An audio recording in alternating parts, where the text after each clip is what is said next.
தாலிக்கு தங்கம் கொடுக்கிற திட்டத்தை இந்த விடிய அரசு நிறுத்திருச்சே. ஒற்றை விரலால் ஓங்கி அடிப்போம், வாக்களிப்பீர் இரட்டை இலக்கு. இனி நாம் செய்ய போவதையும் செய்திருப்பதையும் தான் சொல்லவே தவிர செய்ய தவறியவர்களின் குற்றங்களை பட்டியலிடுவது நேர விரயம். அது உங்களுக்கே தெரியும். என்னென்ன தப்பு நடந்திருக்குங்கிறத சொல்லி உங்க நேரத்தையும் என் நேரத்தையும் வீணடிக்க கூடாது. நவீன அரசியல் ஒருவரை ஒருவர் திட்டிக் கொள்ளும் அரசியலாக இருக்கக்கூடாது, ஒருவரை ஒருவர் திருத்திக் கொள்ளும் அரசியலாக இருக்க வேண்டும். இங்கே மதுரையும் வீரத்தையும் பிரிக்க முடியாது, மதுரையையும் பாசத்தையும் பிரிக்க முடியாது. ஆமா, இப்படி சொல்லிட்டே வரேன். இனி ஃபியூச்சர்ல மதுரையும் இந்த மாதிரி தொண்டர்களையும் பிரிக்க முடியாது, மதுரையும் திமுகவையும் பிரிக்க முடியாது, மதுரையும் கமலையும் பிரிக்க முடியாது. உலகத்திலேயே எங்கும் இல்லாத ஒரு விளையாட்டு ஜல்லிக்கட்டு. அதன் தலைநகரம் அலங்காநல்லூர். அதை அகில உலக ஜல்லிக்கட்டு தலைநகரம் என்று சொல்வது மிகையாகாது. கொஞ்ச நாள்ல அதுவே உலகம் முழுவதும் விளையாடும் வீர விளையாட்டாக மாறும்.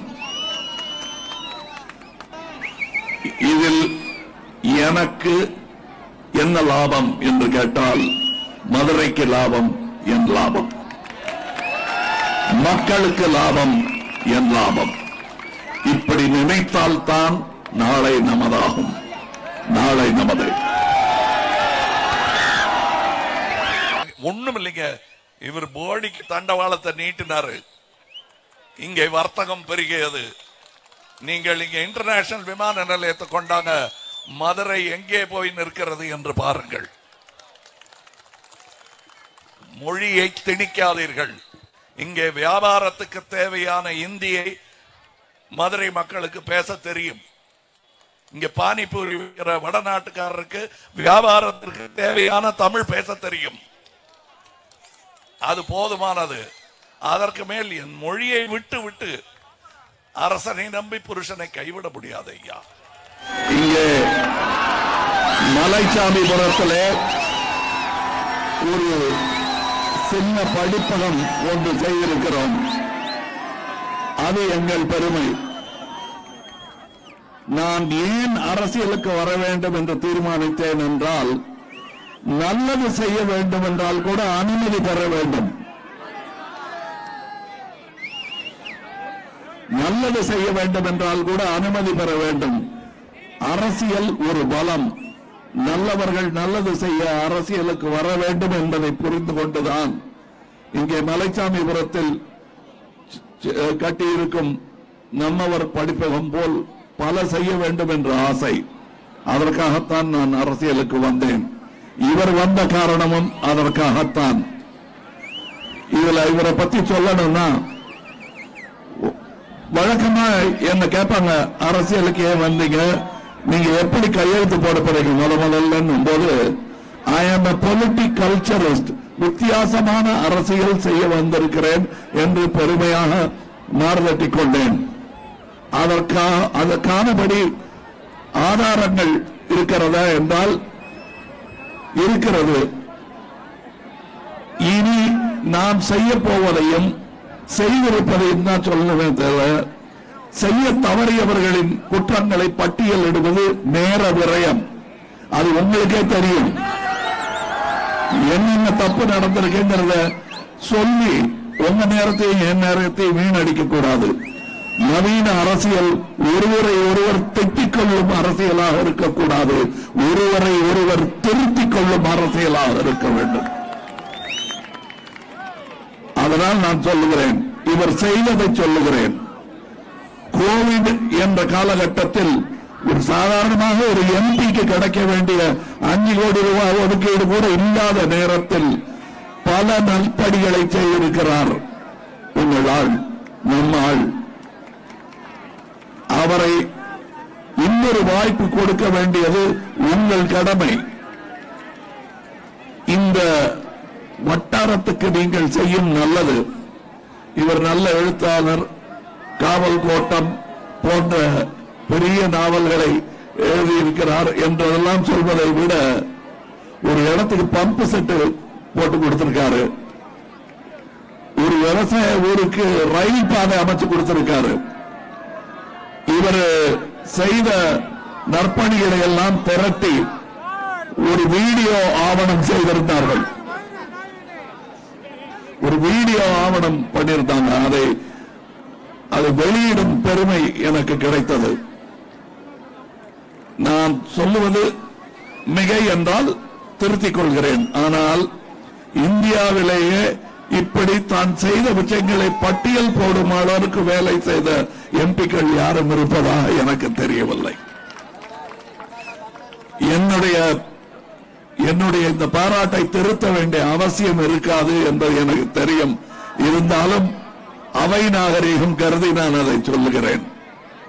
இவர் இங்கே வர வேண்டியது முக்கியம்.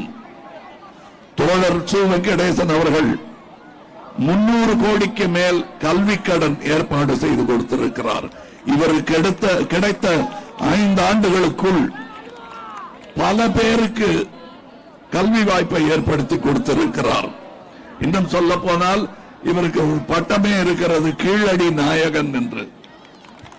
சிறந்த நாடாளுமன்றவாதி, பிரதமர் மருத்துவ நிவாரண நிதி, அதை மக்களுக்கு சென்றடைய செய்ததில் நாட்டிலேயே முதல் இடம் என்றால் அது மிகையாகாது. திட்டம் போடுறது பெருசு இல்ல.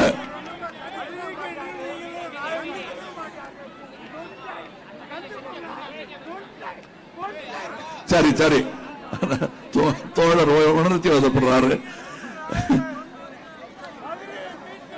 நாம் மதுரையும் நானும் என்று நான் சொல்ல முற்பட்டால் அது நான் பரமக்குடிக்காரங்கிறதுனால நான் மதுரையும் நானும் பேச ஆரம்பிக்கல. மதுரை எனக்கு காட்டிய அன்பு மறக்க முடியாதது, நீண்டு கொண்டே இருக்கிறது, இன்னும் நீள வேண்டும் என்பதுதான் என்னுடைய ஆசை. இங்கே மதுரையும் வீரத்தையும் பிரிக்க முடியாது, மதுரையையும் பாசத்தையும் பிரிக்க முடியாது.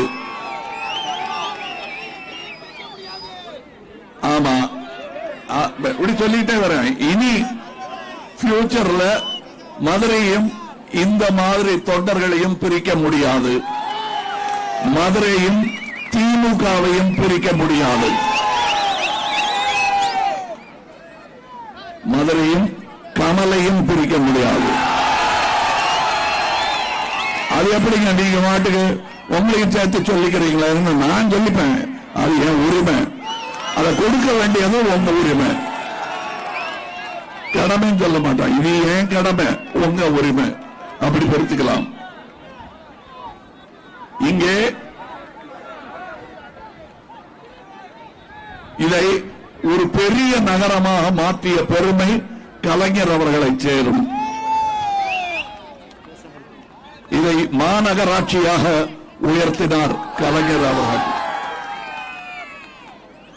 உயர் நீதிமன்றத்தின் கிளை இங்கே தோற்றுவித்தவர் அவர். புகழ்மிக்க பாலங்கள் மதுரையை ஒரு நவீன நகரமாக மாற்றியது என்றால் மிகையாகாது. மதுரையில் திரு ஸ்டாலின் அவர்கள் செய்தவை பட்டியலிடலாம். கீழடி அருங்காட்சியகம், கலைஞர் நூற்றாண்டு நூலகம், ஜல்லிக்கட்டுக்கான அரங்கம், இப்படி 70 திட்டங்கள். அதனால் தான் சொன்னேன், திமுகவையும் மதுரையும் பிரிக்க முடியாது, தொடர்ந்து தொண்டு செய்தவர்களையும் மக்களையும் பிரிக்க முடியாது. அது அமெரிக்காவில் கூடைப்பந்து என்று ஒன்று விளையாடுவார்கள், அது அங்க மட்டும்தான் விளையாடுவாங்க. ஆனா அவங்க அதை விளம்பரப்படுத்தும் பொழுது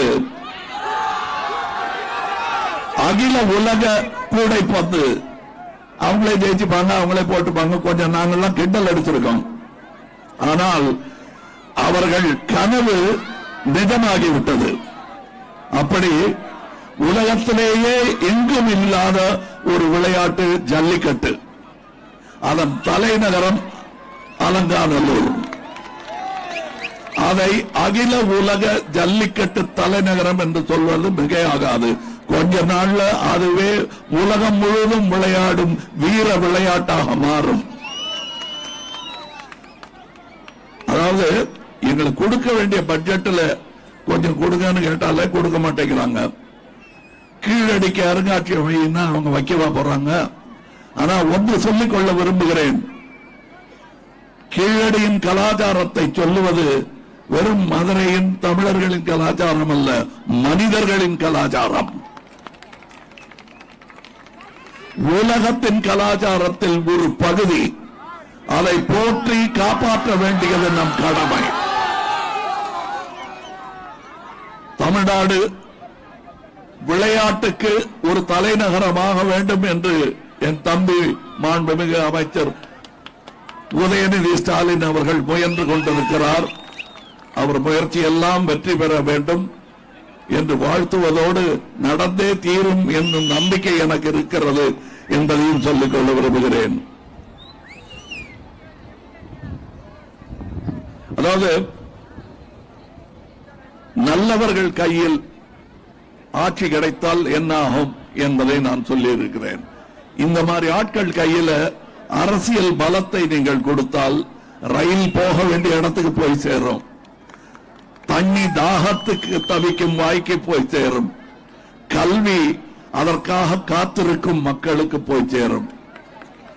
கல்விதான் நம் பலம். நம்மை பிரிப்பதற்கு பல சக்திகள் இருக்கின்றன. 100 வருடத்திற்கு முன்னாடி இப்படி ஒரு கூட்டத்தை காந்தியார் மட்டுமே கூட்டி இருக்க முடியும். இங்கே காந்தியார் தன் சட்டையை துறந்தது மதுரையில் தான். மதுரை மக்களை பார்த்து, ஓஹோ, இந்த காற்றை எதிர்கொள்வதற்கு நம் தோலை விட சிறந்தது எதுவும் இல்லை என்று முடிவெடுத்த இடம் இந்த மதுரை தான்.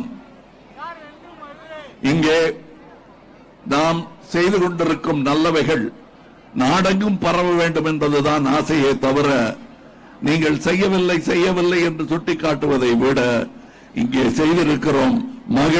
மகளிர் உரிமை தொகை, இலவச பேருந்து பயணம், தோழி ஹாஸ்டல், பெண்கள் தங்குவதற்கான விடுதிகள், தொழிற்சாலைகள். இன்னொரு முக்கியமான உண்மை, இங்க பொம்பளைகளுக்கு எல்லாம் சந்தோஷமா இருக்கும், நாட்டில் 43 விழுக்காடு 43% ஆஃப் தொழிற்சாலைகளில் வேலை செய்யும் பெண்கள் தமிழ்நாட்டில் இருக்கிறார்கள். நாட்டில் ஒரு ஸ்டேட்ல இருக்காங்க. அது எப்படி சாத்தியப்பட்டது?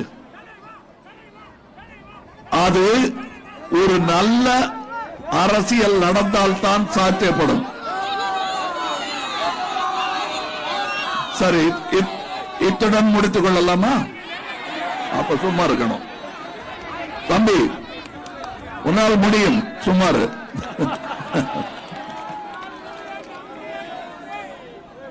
அதாவது கீழடிக்கு ஒரு மியூசியம் கேட்டோம், செய்யல. ஆனால் குஜராத்தில், ஆந்திராவில், பீகாரில், இப்படி பல ஊர்களில் எய்ம்ஸ் மருத்துவமனையை உருவாக்க முடிந்த உங்களுக்கு இங்கே ஏன் அதை உருவாக்க முடியவில்லை? ஒரு செங்கலை எடுத்து காட்டியதும் கட்டாத கட்டிடத்தின் அஸ்திவாரம் ஆடி போனது. பிற மாநிலங்களில் அத்தனை பணிகளையும் நிறைவு செய்துவிட்டு தமிழகத்திற்கு இந்த ஓரவஞ்சனை ஏன்? அண்ணா சொன்ன தெற்கு இன்னும் தேய்ந்து கொண்டுதான் இருக்கிறது. அது தேயாமல் இருக்க கேடயங்களாக சு வெங்கடேசன் போன்றவர்கள் இருக்கிறார்கள் என்று நான் நம்புகிறேன். தேர்தல் நாள் ஏப்ரல் 19. சின்னம் அரிவாள் சுத்தியல் நட்சத்திரம். நினைவில் கொள்ளுங்கள், நல்லதை தொடர வேண்டும் என்றால் இவருக்கு நீங்கள் வாய்ப்பு கொடுத்தே ஆக வேண்டும். இதில் எனக்கு என்ன லாபம் என்று கேட்டால் மதுரைக்கு லாபம் என் லாபம், மக்களுக்கு லாபம் என் லாபம். இப்படி நினைத்தால்தான் நாளை நமதாகும், நாளை நமது. என்ன உங்களுக்கும் பொது உடைமை சித்தாந்தத்துக்கும் என்ன சம்பந்தம் யாரும் கேட்க மாட்டாங்க. என்னுடைய சினிமா வாழ்க்கையும் சரி, என் பேச்சு நடத்தை இவைகளை எல்லாம் கவனித்தவர்களுக்கு தெரியும். எனக்கு கம்யூனிசம் பால் உள்ள ஈர்ப்பு என்ன என்பது. அன்பே சிவத்தில் வரும் வசனங்கள் என் உள்ள கிடக்கைதான். அதுல கோபமா கேட்பாரு மாதவன் சார் பேச்சு, அவர் பேச்சல்ல. ஆனால் நான் பேசுவது நான் எழுதிய டயலாக், அவருக்காக நான் எழுதி கொடுத்த டயலாக். அவர் கோபமா கேட்பாரு, ஏன் சோவியத் யூனியன் ஒன்று இருந்தது, அதுவே உடஞ்சு போச்சு, அப்புறம் என்ன கம்யூனிசம் பேசிக்கிட்டு இருக்கீங்க என்ன அப்படின்னு கேட்பாரு. ரெட் அப்படின்னு கேள்வி பண்ணுவாரு. அப்ப நான் சொல்லுவேன், மிஸ்டர் ரோமியோ, தாஜ்மஹால் இடிச்சு விட்டா நீங்க காதல் பண்றதை நிறுத்திடுவீங்களான்னு கேட்பேன். கம்யூனிசத்தை கால் மார்க்ஸ் அவர்கள் புத்தக வடிவில் கொண்டு வருவதற்கு முன்பாகவே அது உணர்வா பொங்கிவிட்டது ரோமாபுரியில். ஸ்பார்டகஸுக்கு அது அவன் வாழ்நாளில் அது போர் வடிவம் கொண்டது. புத்தக வடிவமானது மார்க்ஸ் ஐயா அவர்கள் மனது வைத்ததால். இங்கே மதுரையை பற்றி நான் சிறப்பாக பேசுவதற்கு காரணம், நான் பரமக்குடிக்காரன் என்று சொல்வார்கள். நாடே சிறப்பாக பேச வேண்டிய இடம் மதுரை. ஏன்னு சொல்றேன், மதுரைக்கு வந்துட்டாரு, இங்க கைத்தட்டல் வாங்கறதுக்காக பேசுறாருங்கிறது இல்ல. முதல் சிப்பாய் கலகம் நடந்தது என்ன உங்களுக்கு தெரிஞ்சவர்கள் பாட புத்தகத்தில் படித்த இளைஞர்கள் இருப்பாங்க. இங்க என்ன வருஷம் தெரியுமா? 1857. மதுரையில் உட்கார்ந்துட்டு நான் சொல்றேன், அது உண்மை அல்ல. மதுரையின் சரித்திரம் மறைக்கப்பட்டதுதான் உண்மை. அதற்கு 100 வருடங்களுக்கு முன்பாக ஈஸ்ட் இந்தியா கம்பெனியின் கமாண்டர் ஆஃப் சிப்பாய்ஸ் அவர் பொங்கி எழுந்து ஈஸ்ட் இந்தியா கம்பெனிக்கு எதிராக கோட்டையில் அமர்ந்து போர் தொடுத்த இடம் மதுரை. நடந்த வருடம் 1757. 1757 நம்பர் ஞாபகம் வச்சுங்க. 100 வருஷத்துக்கு முன்னாடி. ஆனால் வழக்கம் போல் சரித்திரம் மறைக்கப்பட்டது.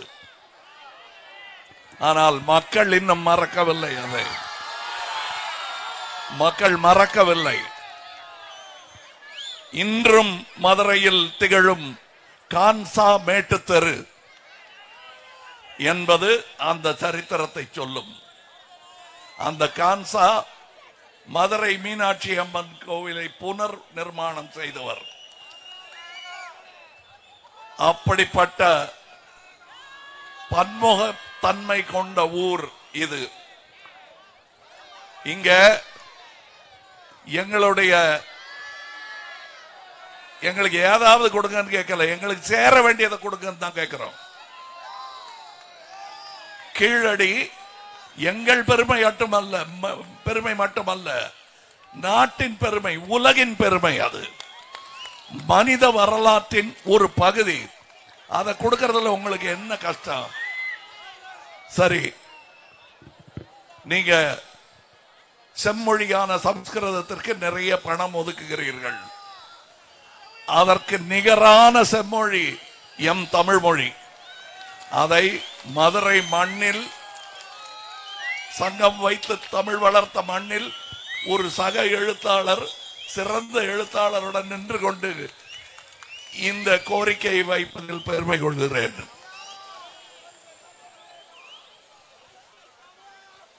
புழக்கத்தில் ஊழல் இல்லாத மொழிக்கு ஒதுக்கும் பணத்தில் பாதியையாவது 8 கோடி மக்கள் நாவில் ஆனந்த நடமாடிக்கொண்டிருக்கும் இந்த தமிழ் மொழிக்கு கொடுக்க வேண்டாமா?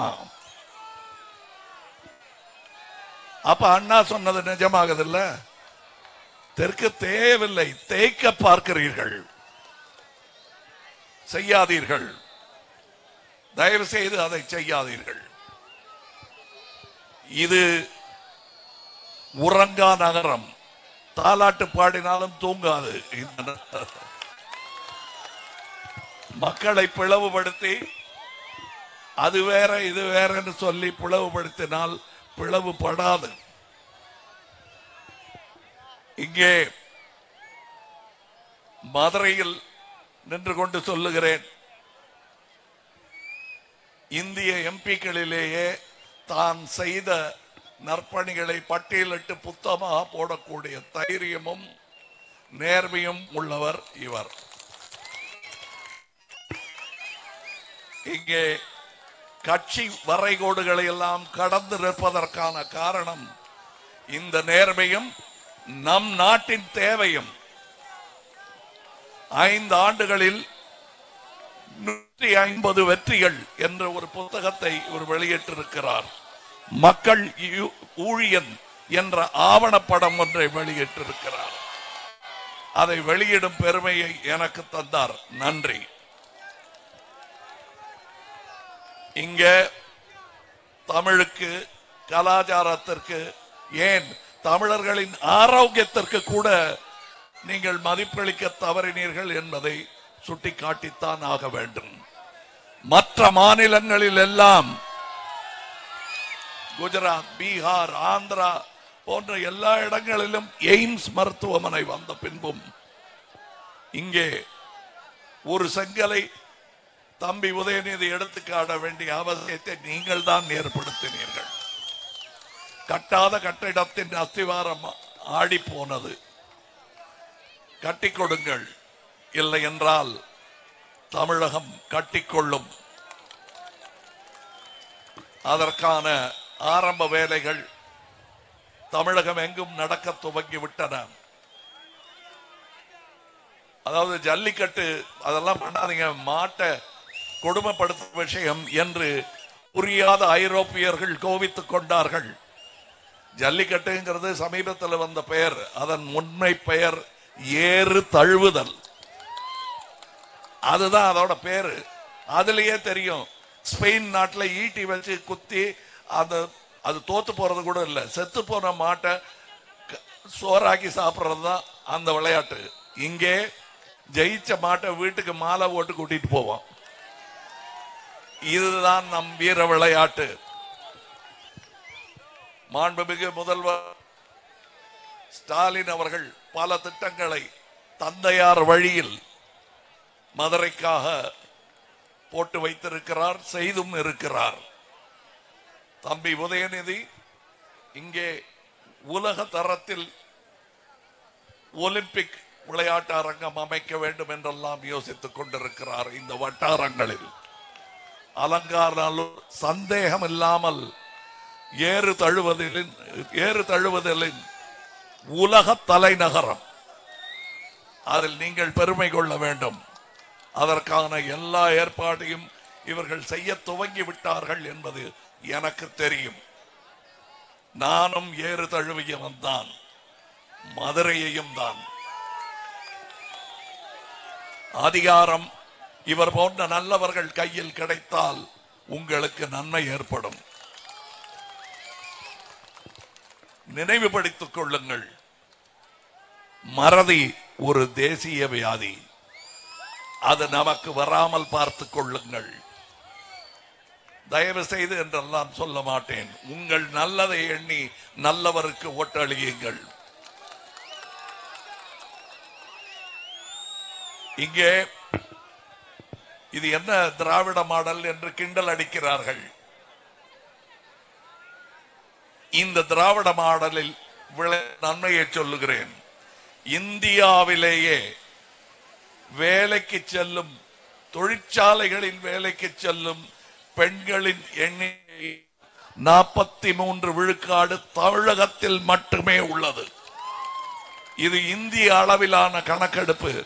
இத நான் சொல்லலைங்க, மத்திய அரசு அறிக்கையில் இருக்கிறது. உண்மையை இன்றில்லை என்றாலும் என்றாவது ஒத்துக்கொண்டுதான் ஆக வேண்டும். இது இன்னும் வளரும். 2050 தமிழகம் கல்வியில், இந்தியா கல்வியில் எழுத வேண்டிய அளவு இத்தனை விழுக்காடு என்று கணக்கு போட்டு வைத்திருக்கிறார்கள். அதை ஏற்கனவே தமிழகம் எய்திவிட்டது, எட்டிவிட்டது. கல்விதான் நமது ஆயுதம், எங்கள் ஆயுதம். இதுதான் திராவிட மாடல். அனைவருக்கும் அது கிடைக்க செய்வதுதான். இன்னும் அடுத்த கட்டத்திற்கு போகிறேன். இன்று நல்ல இரு சித்தாந்தங்களை எடுத்து உண்டு வளர்ந்து வலுவாக இருக்கிறது மையவாதம். மக்கள் நலன்தான் எங்கள் மையம், மக்கள் நீதிதான் எங்கள் நீதி. அதுதான் சமூக நீதி. எல்லாம் ஒன்றுதான் என்பதற்கு அடையாளமாக இங்கே அத்தனை கொடிகளும் தேசத்திற்கு ஆபத்து என்னும் பொழுது கூடி நிற்கின்றன, ஒன்றாய் பறக்கின்றன. இதை மதுரைக்கு சொல்லிக் கொடுக்க வேண்டியதில்லை. ஆலய பிரவேசம் முதல் பாசிசம் வரை எல்லாவற்றையும் எடுத்து செயல்படும் மதுரை. அந்த மதுரைக்கு என் வணக்கங்கள். இங்கே வரவேண்டிய விமான நிலையத்தை நீங்கள் வரவழைத்துக் கொடுங்கள்.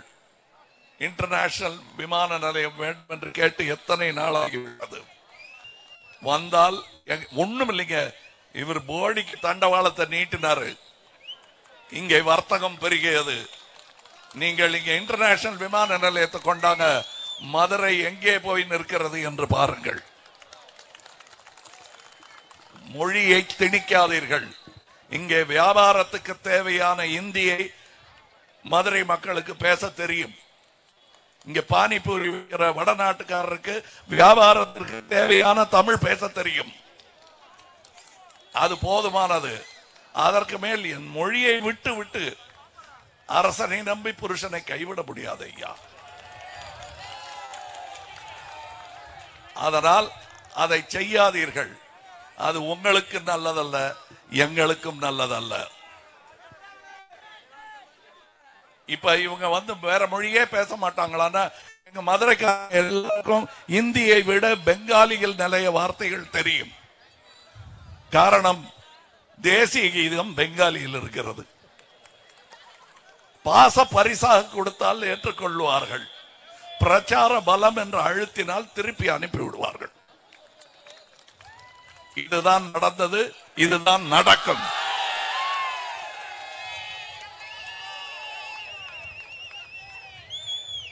இங்கே நாங்கள் கேட்பதெல்லாம் கோரிக்கைகள் தான். என்ன செய்ய வேண்டும் என்பது இவரை போன்ற நல்லவர்கள் உள்ளவரை நடந்து கொண்டே இருக்கும். அது நடக்க நீங்கள் தான் எல்லா ஏற்பாடுகளையும் செய்ய வேண்டும். சு வெங்கடேசன் அவர்களுக்கு அறிவாள் சுத்திகள் நட்சத்திரம் சின்னத்தில் ஓட்டளிக்க வேண்டும்.